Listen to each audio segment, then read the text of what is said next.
My name's Helen Beckett. I'm editor of the Business Value Exchange here at Discover London. The whole world of financial services is transforming at such a rapid pace now, and it's being driven in the next few years by employee experience. And here to have a conversation about all that is Chris Moyer and David Rimmer from Enterprise Services. Hi, Chris and David. Morning. Good morning. David, first of all, in the past we've seen the pace of change driven primarily by the customer. They want to do a financial transaction wherever they are, from whatever device they choose. Now, perhaps you can talk us through some of those changes that have taken place and some of the ones that you foresee in the future. Yeah. Okay. So if we look at the financial services marketplace, so two real drivers that we see at the moment. The first is that banking profit levels haven't yet got up back to 2008 levels. So the employee productivity is now a fundamental issue for any bank. So it's looking at how they can increase their tools and capability for staff to upsell and cross-sell. But another big trend is fintech. So something like $20 billion was invested globally in fintech last year. And these guys are bringing a completely different approach to financial services, not just new products, but also different consumer style approaches. And it's about how to bring those not just to customers, but also into employees as well. Yeah, David, that's completely right, isn't it? Fintech has completely shaken up this world. Incumbents are trembling in their shoes.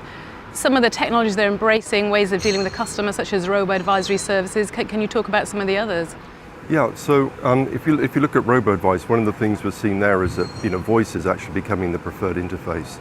So in wealth management and commercial banking, we're seeing CRM systems where it's actually voice as the interface. And I think it's almost like in 20 years' time, people will say, Daddy, is it true that people used to type stuff into a computer? I think no, it's going to change, and we'll see a much more natural interface. And that clearly is based off of artificial intelligence at the back end. So artificial intelligence, speech recognition, all of these coming into play. In the past, I think it's true to say customers have driven these fast changes in financial services, but now banks are talking more about the role of employee experience, giving them just as good a time with their mobile devices, and talking about the modern enterprise. Chris, can you talk us through some of the changes that are coming? Sure. I think from a modern enterprise, every bank is trying to be as accurate as they can. And the modern enterprise is all about giving employees the best solution so that they get the right information, right time, right device, right application to make the right decisions. And those decisions need to be fueled by a lot more information. That information needs to be displayed on different devices. So in the past, a laptop or a desktop were just kind of almost a one or two sizes fit all. Now what we're seeing is a much different approach. And by doing that, I can actually tune the experience for the kinds of users that are in a financial services company. If they happen to be a trader, they're going to want high-powered, low-latency, workstation-based solutions. In the office, everybody moves around now. And then when you get to the branch environment or the direct-to-customer environment that David described, it's all about consolidating information into a very mobile platform, whether that happens to be a tablet or a phone, but something that's easy for them to take with them and go directly interact with the customer and get enough information to even start to anticipate what the customer is going to want. As the employee, I want to be as armed and dangerous as I can be with information so that when my customer comes in and they're a high-value customer, I know enough information. So building customer relationship management solutions, we've done a lot of work in that area, including some work on the Dynamics platform that we've been showcasing while we're here. It's been fantastic to see how quickly those are being adapted and adopted because people want those employees to be able to engage customers better. That leads to that upselling and profitability that David mentioned. So personalizing employee experience to make them armed and dangerous in this new market. What are the advantages of partnering with Enterprise Services? How are you going to help them optimize infrastructure and talent?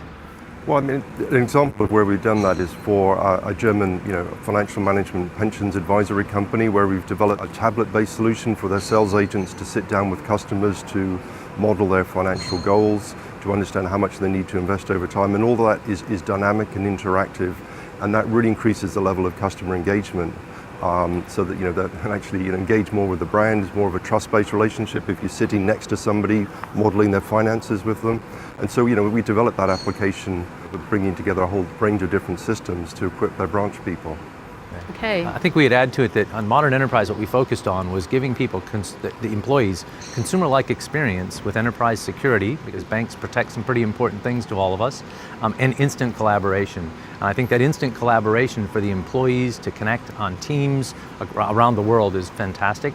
Now they're asking, because a lot of banks and financial institutions have centers in high concentrations of population, which tend to be pretty expensive pieces of real estate. Now we're equipping the meeting rooms so that they're more efficient and more effective. So as I walk in, our smarter meeting spaces allow us to instantly connect and collaborate, taking out that 2 or 3 minutes of time that are wasted today, and then also optimizing, is somebody really using that room? So we're starting to see the smarter environment come into play with the smarter employee, right? In that sense that we've given you both more information so you can be more effective at your job and have some more fun. Yeah. Always nice to have a little blend of getting able to reach out, get information sources that are outside of the enterprise. That's now very easy to do, and a lot of banks and financial institutions are doing that. So a smarter and more fun environment, giving employees a consumer-like experience, and with that in mind, unleashing the next wave of innovation, productivity and financial services. Many thanks, Chris and David. Thank you.